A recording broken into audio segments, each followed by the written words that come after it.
Welcome to the Have More Fun podcast. In this episode, I talk with Harris III about wonder, being weird, and telling good stories.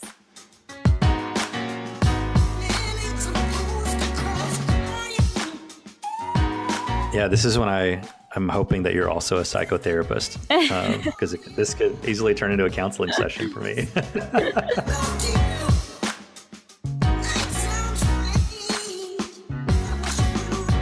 And so if you're a parent raising a kid, you tell your kids stories to help them imagine what their life could be like, what's possible.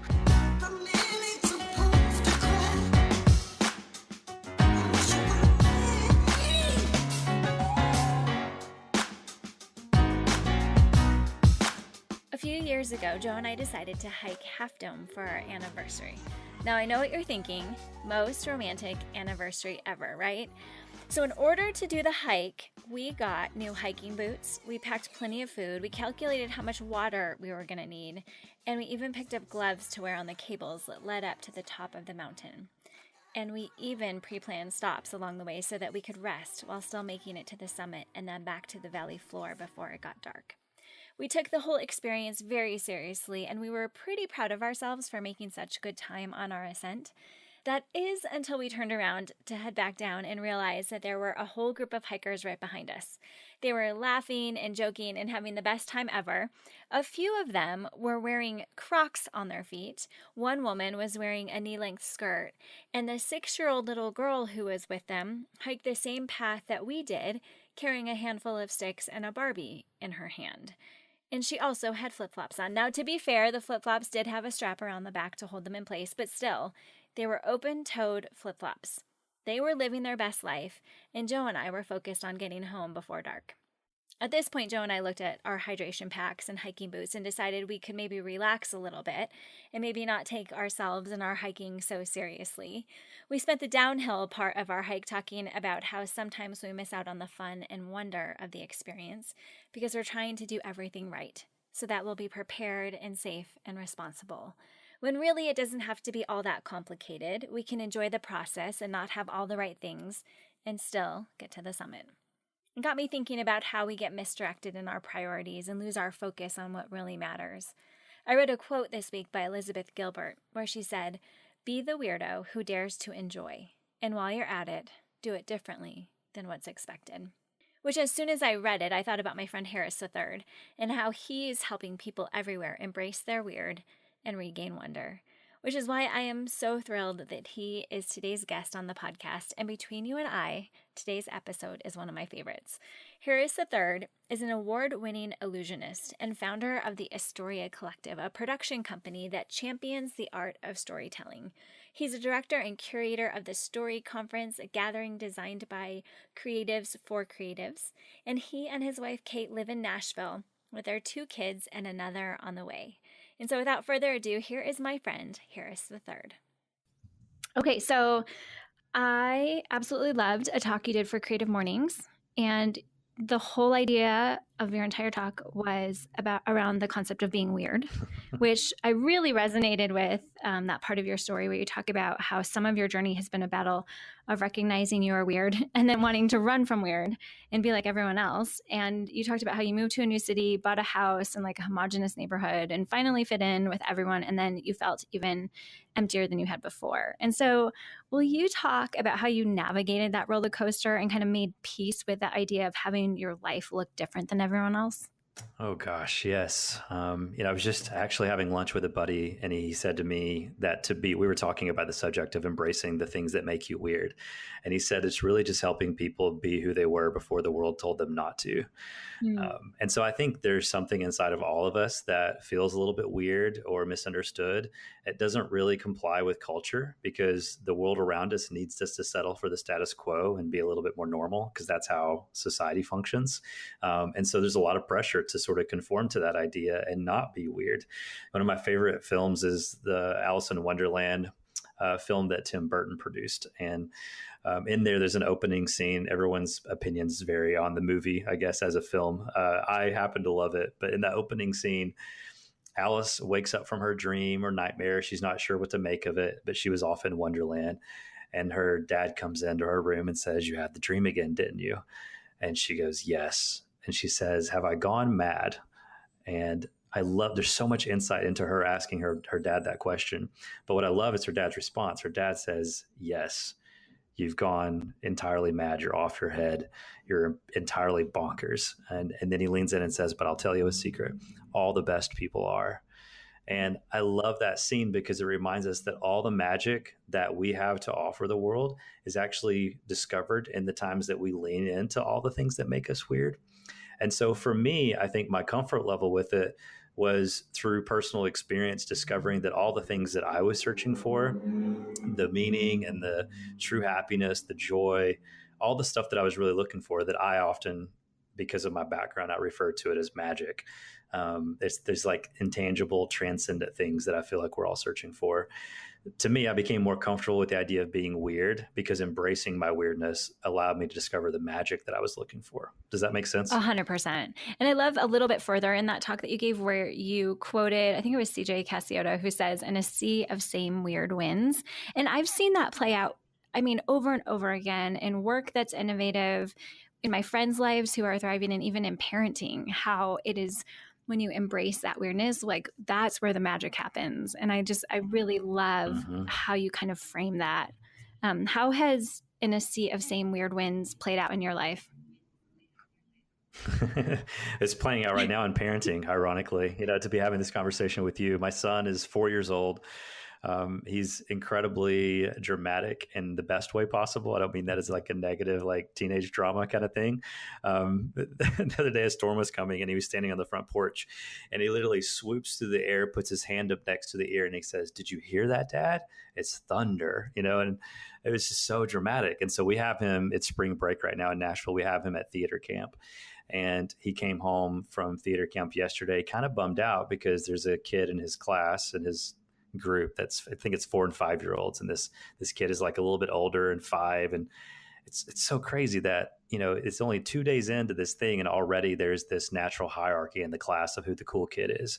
And that kid told Jude that he was weird for liking monster trucks and that his shirt was weird. And therefore, because those things are so weird, he's probably dumb. And like already I'm trying to coach my son, like how do I parent him to understand that, buddy, he's not wrong. Like I think most parents would be like, "You're not weird, like you're like super cool." And I think what we're doing from a practical sense, like to answer your question, is even in the way that we raise our kids, we're trying to say like, "You know what, buddy, he's right about the part of you being weird, and that shirt you had on was a little bit different than the shirts everyone else weird. It was like a bright color and had lightning bolts all over it. That's why you thought it was so cool in the store when you saw it." So what I'm saying to you is like, yes, you are weird. And the reason he doesn't understand this yet, but the reason that other kid is making fun of him is because there's things in that kid that is weird too. And he's already at 5 years old feeling the pressures of a status quo driven society that's trying to get him to conform to normal.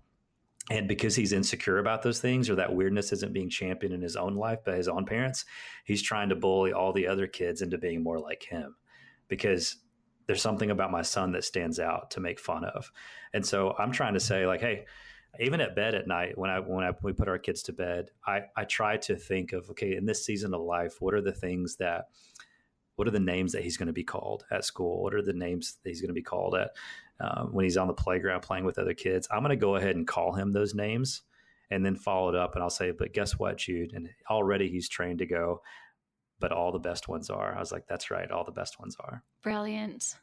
That is such a gift to give to your kid. And I think so many parents, including myself, like rush in to try and normalize the situation. And I just love that you are embracing, like, yeah, you are weird and you should own it because it's freaking awesome.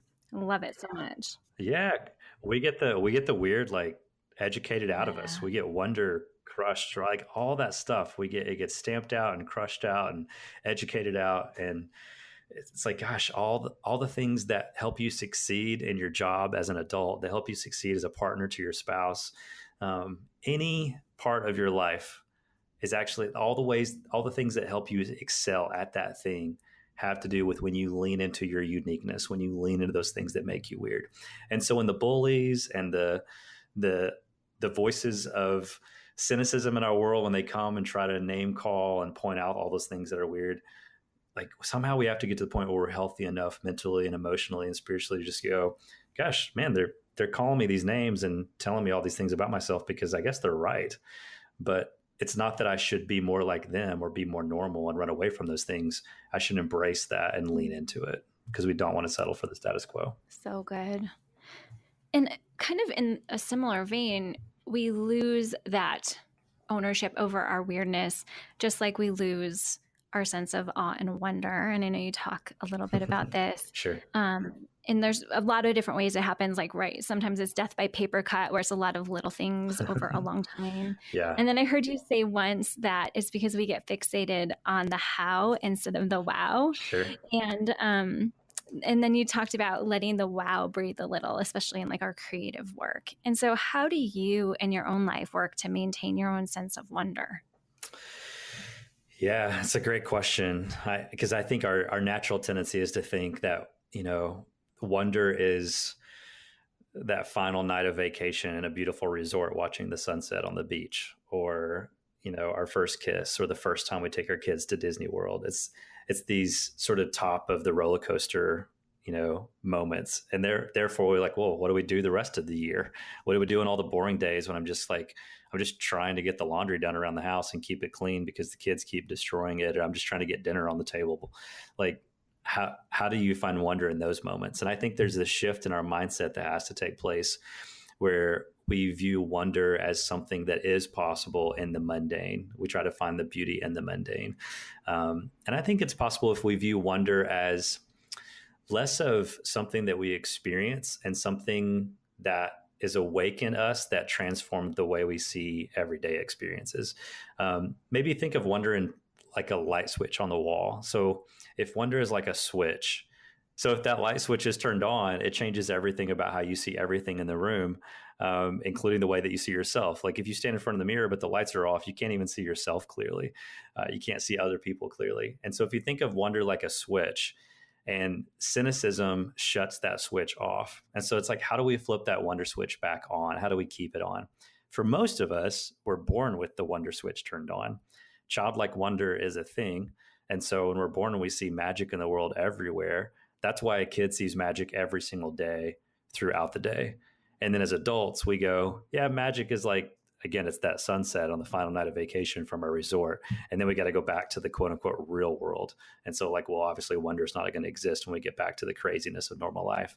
Well, if wonder is more like a switch and less of an experience, if you can awaken wonder and keep it awake in you, well, now you see beauty and wonder and magic and all of those mundane things because it shifts your perspective. And so I think that's my challenge to people is how do we get that wonder switch turned on? If we're born with it on, that means that if we don't have it right now, something turned it off. Sometimes it's a bully, like the story I just told you about my son. Maybe it's something like, if that's going to shut down, that has the potential to shut down wonder in him. That means I have to fight as a parent to keep that awake. It could be a teacher. It could be a father figure, a relationship with a mom. At some point, there's a voice of cynicism, someone whose own wonder switch has been turned off. And then when that cynicism is present in their life, they become, it goes back to that status quo thing I was talking about earlier. They become the voice that tries to shut down and normalize everyone else. So they shut down wonder and everybody else around them. And so we have to fight to keep the switch on. And I think if we can keep wonder awake, it makes all of the day-to-day practical stuff a lot easier because there's a shift in our fundamental perspective and how we see the world. Is that something that comes easy to you, or do you have to work at it? Oh, you have to work at it. Absolutely. Yeah. I mean, Americans take in 4,000 to 5,000 messages a day. That's a lot of messages a day trying to tell us how we should see the world and ourselves in it, because people are trying to control how we spend our time and how we spend our money. And so because we live in such a media saturated culture, I think cynicism is the natural go-to. And so everything in the world is telling me that I'm not enough. They're trying to create a void within me so that I have a desire to purchase something or to go search for something that can fill that void. And so with all these sort of illusions and deceptive messages going on in the world around me, I have to fight to hold on to the wonder. I have to fight to hold on to what's real. And so imagination, curiosity, wonder, all of these childlike traits are things that I think they're difficult for everybody. You have to fight for them, but it's just an intentional decision, um, and a willingness to decide that you're not going to settle. I'm going to move into your work, but we were talking about with the messaging that's surrounding us and what we choose to pay attention to and choose to believe. And as an illusionist, you are someone who makes the impossible appear possible. And you use illusion. I saw a talk you did where you used illusion to demonstrate the idea that things are not always what they seem. And you share that we can get tricked into believing things about ourselves and our identity that can influence our choices. Why is that so important to understand? You touched on it a little bit with the messaging that's constantly around us. Yeah, it's important because if you don't decide to live the life that you want to live, then there are plenty of other people in the world around you that will make that decision for you. And I think a lot of us have a tendency to sort of turn off that intentionality, that intentional part of our minds that decides what our path should be and who we want to be. And we just sort of coast. And then our minds become like these sponges that just start soaking up those thousands of messages. And then that's why so many people wake up at 65 or 75 or 80 years old. There's something about the reflection that comes when you're able to, for those of us who are given the gift of being able to reflect and recognize like, whoa, I think I'm getting towards the end of my life. So many of them look back and go, oh man, I wasted so much of it. But why is that? I think they wasted so much of it because they weren't really awake. They weren't awakened to the possibility of the life they could have lived. And somehow they said yes to another producer handing them a script and said, hey, this is the script. That is your life. I've already written it for you. And so there are script writers in our world, and it's their job to write scripts for other people. And if they succeed at that, then there's all these people that are walking around, not really writing their own story, but living the story that someone else handed to them. And to me, that is heartbreaking and sad. And so I think illusions and magic tricks in general are this really cool metaphor to help people understand that it is easy to get tricked into believing something that's not true. The same principles of deception that magicians use to trick people in a magic show, those principles of deception are pretty universal. It's the same way that we sell things, everything from drugs to cars to makeup. It's the same principles that we use to lead people well in a company. So the principles of leadership are the same. It's how we write political speeches or any form of, communicating an idea to get people to believe in that idea. Really, the only reason we would label something deception or a con versus leadership or influence or persuasion is really just the motive behind it. Oh, he was trying to deceive me. Oh, he was trying to lead me. Well, they were both doing the exact same principle. They had the exact same skill set. One was wielding those principles for good. One was wielding them to deceive or take advantage of somebody.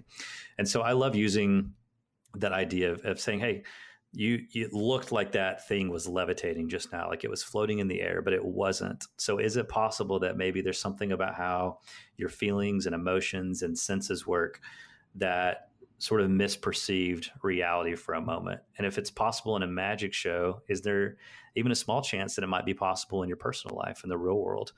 And that sort of awakens people to that idea that maybe they're getting tricked into settling for something less than what they're actually meant for. Wow. That's powerful. Can we talk a little bit about what it's like being on the stage for work and the challenges that come with that? How is it navigating performing and then walking off a stage and finding congruency between your persona on stage and your persona as a real life actual person? Is that challenging at all? How do you navigate both of those kind of ways of being? Because they feel that it could be inconsistent or missing at times. Yeah, this is when I'm hoping that you're also a psychotherapist, because this could easily turn into a counseling session for me. It's something that I'm still working through, and I'm not an expert in this area, but I have struggled for a long time with just the idea of my vocation being my lifestyle. And I used to think that was just something that entertainers struggled with, but I'm noticing a correlation between entertainment and a lot of other fields.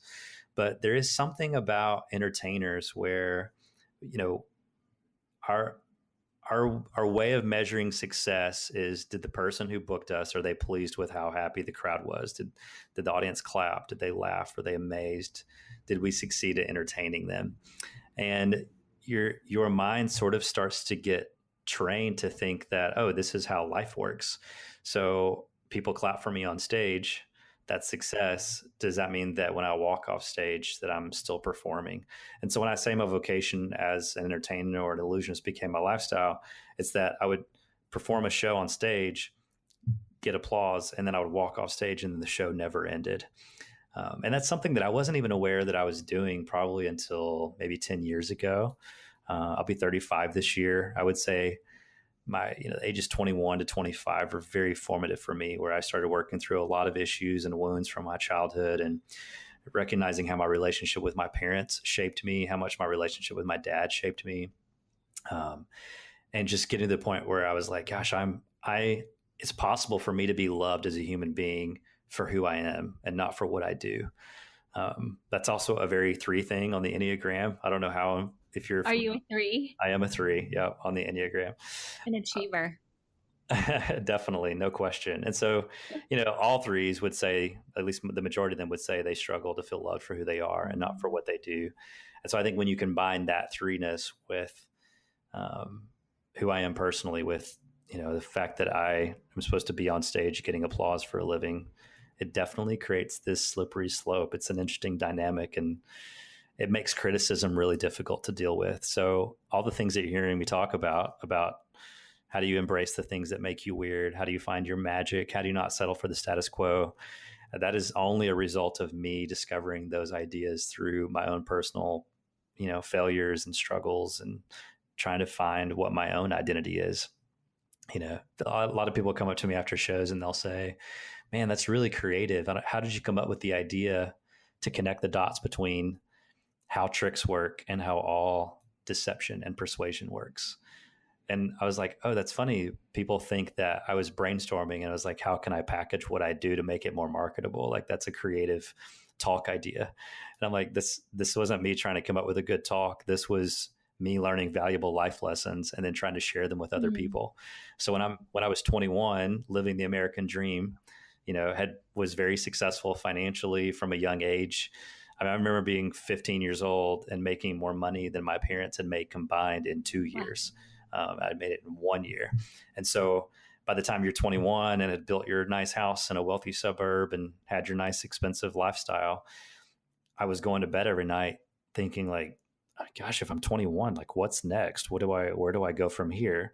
And it became exhausting to just wake up the next morning and go get on another tour bus or another plane just to do more shows, just to make more money, just to buy more stuff, just to try to trick people into liking me, right? Because I was so insecure.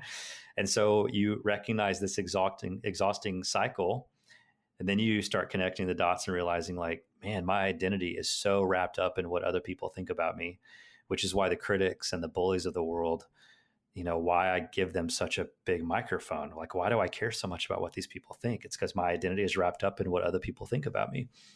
And then when you go, how did I let this happen? How did I get tricked into believing all this stuff? It was like this epiphany, like this bell goes off in your brain and you're like, say that again. How did I get tricked into believing this stuff? Wait a second. I got tricked into believing something. How did that work? And then you start connecting the dots and you're like, oh my gosh, this is the same way that I trick people when I'm standing on stage performing magic tricks. And as soon as I saw that correlation, I was like, I have to take what I do and use it to help other people understand. But so whether that's helping leaders in a corporate environment or going into a school and helping kids understand how their identity is being shaped by the messages around them, to remind them to embrace their weird and their own magic. It's been really meaningful for me. Wow. What a gift to offer people, the gift of perspective, the gift of opening their eyes to ways that they've settled or they're believing things that aren't serving them well.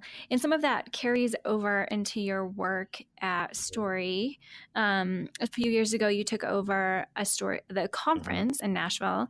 And I love what Story does, because you help other people embrace the power and ability that story has to change the world. And I have a bunch of friends who have attended, and every single one of them came to me afterward and were like, oh my gosh, it was life changing. And the thing I love about it is that they all come from different professions or walks of life. One of them's a singer-songwriter, another stays home with her kids, and then another one is an executive coach who works with like Fortune 500 companies. And each of them were so profoundly impacted by their experience there.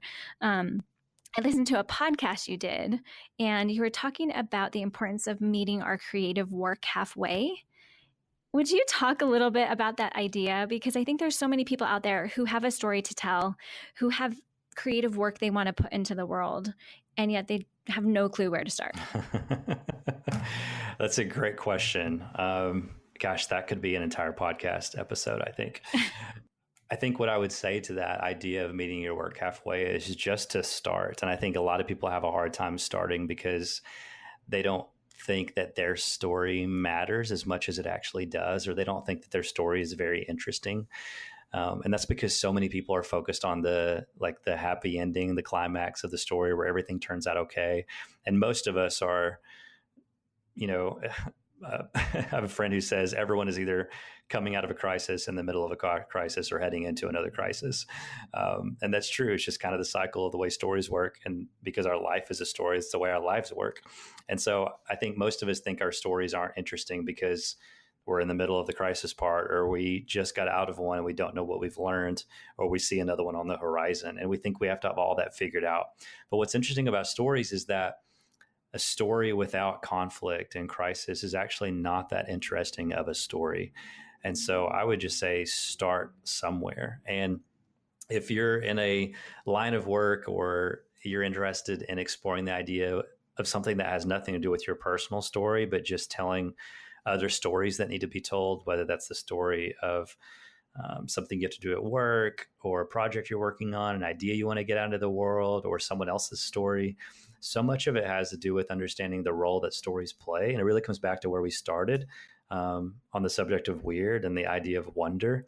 One of my favorite Disney quotes, it's actually not a direct quote from Walt Disney. It was in the film Saving Mr. Banks. And the screenwriter of that film listened to an interview of a sort of backlog of Disney's philosophy on the role that storytellers play in the world. And it was so succinct in this line. In Saving Mr. Banks, Disney's character says, "That's what we storytellers do. We restore order with imagination and instill hope again and again and again." And what I love about that idea is it positions storytellers as the people who restore order where things are broken in the world.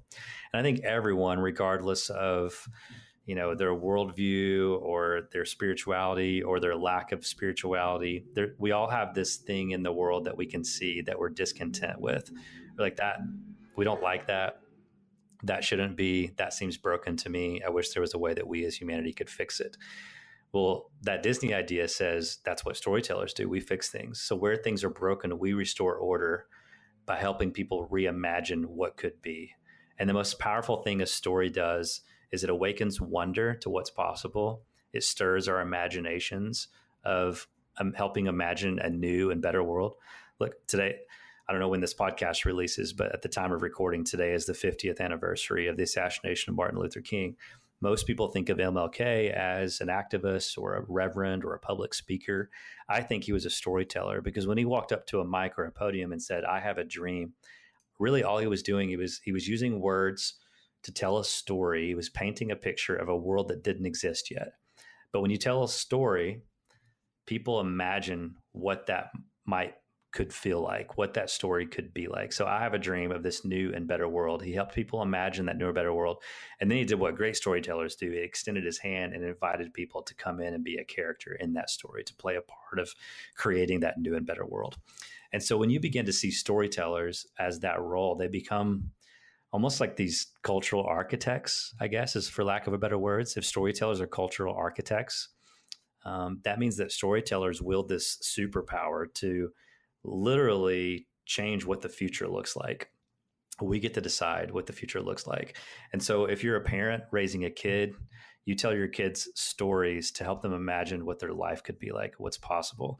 If you're a leader at a company, you tell stories to help people imagine what might be possible through their company if they were to follow through on a certain action. Everything is storytelling. Stories are like the operating system of our brains. It's how we make sense of everything. So I would say, to go back to your original question, do you just start? Recognize that you're a storyteller, because everyone is a storyteller. Everyone may not be a filmmaker or a photographer or an artist or a writer in the literal sense of like, I tell stories for a living, but we are all storytellers by that Disney idea of we're the ones that restore order. So I would say just start by understanding the greater power that you have as a storyteller, that everyone has a story, that stories are meant to be told, and then just start telling them. And Story 2018 is coming up in September in Nashville. Is that right? That is correct. So if someone's interested in coming, which I highly recommend they do, where can they get more info, or where can they go register? Yeah, sure. Then go to story2018.com. It's a page that's a part of a larger website, storygatherings.com. We do a lot of different types of gatherings. The one that we're most well known for is the conference that you're talking about. So you can go to storygatherings.com or learn more about the conference just by going to story2018.com. Cool. And then I have to ask you my favorite question to ask all my friends, and that is, what is the best advice you never got?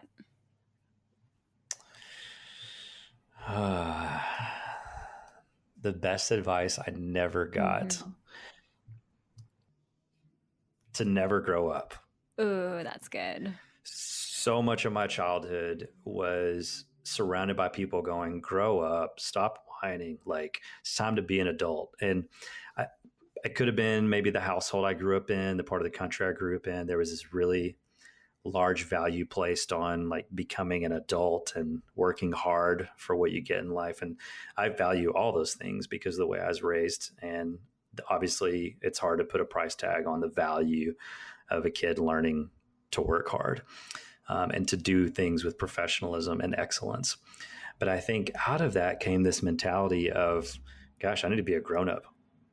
And I think I started realizing that when you start doing things that are childlike, there's that little lying voice of cynicism in there that's like, hey, you're being childish right now. It's time for you to grow up and start acting like an adult. And over the years, I've learned there's a big difference between being childish and being childlike. And so while I did need to become an adult and put away childish ways, I had to stop acting in childish ways, like throwing a temper tantrum. That's childish. A major political figure in a country, I won't name any names, but throwing out tweets on the Twitter timeline on a regular basis, like that's very childish. But there's a big difference between being childish and being childlike. To be childlike means to keep wonder awake in you. It means embracing the idea of play and imagination. And a lot of us think that we stopped using our imaginations when we grew up, and we didn't. We just started misusing them. We use our imagination as adults every single day to worry, to fear about all the potential horrible things that could possibly go wrong. Here's all the ways that my kid isn't going to succeed because I'm a failure as a parent, blah, blah, blah. We have no evidence for these things actually ever coming true, but we imagine that they are. So we're very good at using our imaginations, but worry is a misuse of our imagination.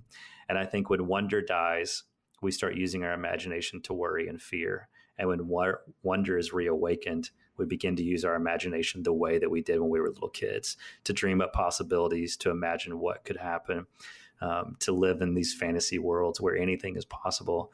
And so I would say I wish someone would have told me a long time ago, hey, become an adult, but never grow up. Oh man, so good. Holy cow.